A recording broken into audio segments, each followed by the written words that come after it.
भारत का कमिटमेंट है, ये सांस्कृतिक कमिटमेंट है।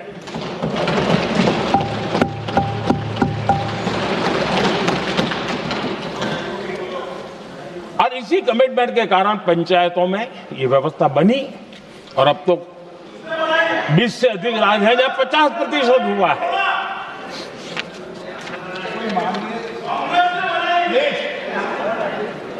और हमने अनुभव किया है, मुझे लंबे अरसे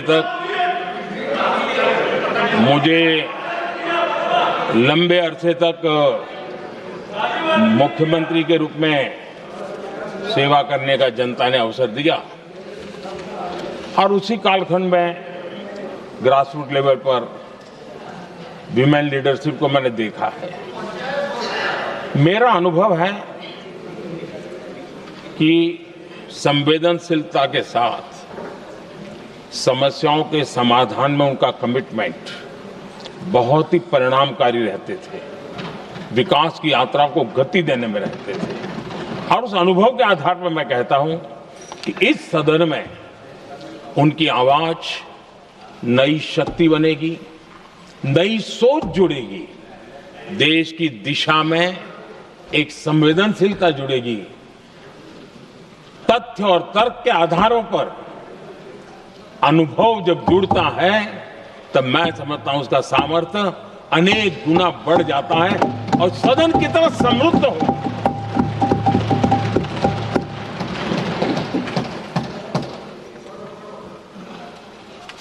आदरणीय अध्यक्ष जी, हमारे देश में अनुभवी नारी शक्ति की कोई कमी नहीं है, सामर्थ्यवान में कोई कमी नहीं। हम भरोसा करें वे कंट्रीब्यूट करेंगे, बहुत अच्छा कंट्रीब्यूट करेंगे। और आज भी जितनी हमारी बहनें यहाँ हैं, जब भी उनको अवसर मिला है उन्होंने बहुत अच्छे ढंग से अपनी बात बताई है, सदन को समृद्ध किया है। आदरणीय अध्यक्ष जी, आज देश में वर्तमान में देश में 650 से ज्यादा पंचायतें, डिस्ट्रिक्ट पंचायत,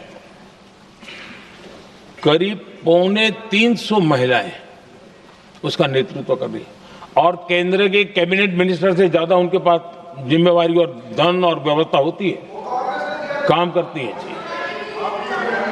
करीब 6,700 ब्लॉक पंचायतों में 2700 से अधिक ब्लॉक पंचायत ऐसी हैं जिसका नेतृत्व महिलाओं के हाथ में। आज देश में 900 से अधिक शहरों में अर्बन लोकल बॉडीज की हेड के रूप में मेयर्स हो या स्टैंडिंग कमेटी का काम देखने वाली बहनें हैं, उनकी ताकत है।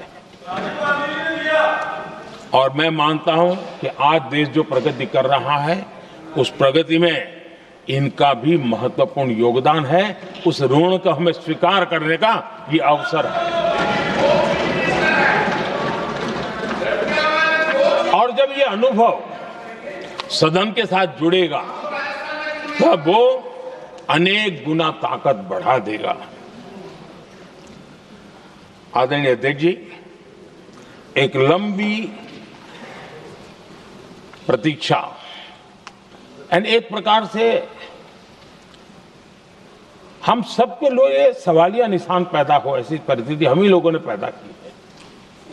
ये अवसर है कि हम पुरानी जो कुछ भी मर्यादाएं रही होगी, मुश्किलें रही होगी, उसे बाहर निकले, हिम्मत के साथ हम आगे बढ़े और नारी शक्ति का राष्ट्र के विकास में उनकी सहभागिता को हम सुनिश्चित करें।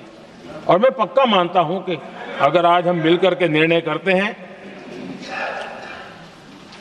और मैं तो आग्रह करूंगा कि हमें सर्वसम्मति से इसको आगे बढ़ाना चाहिए। और जब सर्वसम्मति से बढ़ता है तो ट्रेजरी बेंच पर एक दबाव रहता है जी, उनको भी लगता है नहीं भाई सबका इसमें हक है, हर एक की बात मान के चलो, कोई नुकसान नहीं है। सामूहिक शक्ति से तो अनेक परिणाम हमें अच्छे मिलते हैं। आदरणीय अध्यक्ष जी, मैं ज्यादा समय न लेते हुए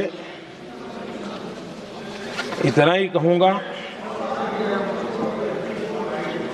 कि इसको राजनीति के तराजू से न तोलें। हम जब भी कुछ निर्णय करने जा रहे हैं तो देश के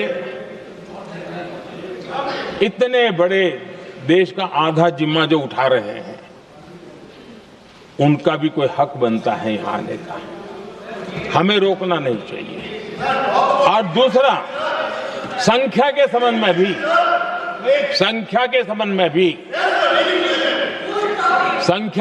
में भी एक मत पहले से बनता आया था, चर्चा थी कि साहब ये जो है इनका कम मत करो, अधिक कर दो तो जल्दी हो जाएगा।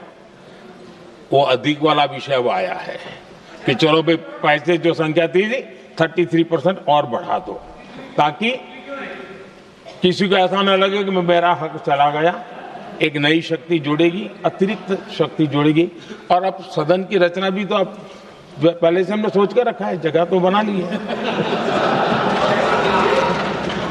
और आदरणीय अध्यक्ष जी, मैं लाइटर में मैं जरूर कहना चाहूंगा, हर एक के अपने राजनीतिक कारण होते हैं और पराजय का डर जरा हैरान करने वाला होता है, लेकिन अपने यहाँ जब कोई भी शुभ काम होता है उसको नजर न लग जाए, इसलिए काला टीका लगाने की परंपरा है। मैं आपका धन्यवाद करता हूं काला टीका लगाने के लिए। बहुत बहुत धन्यवाद।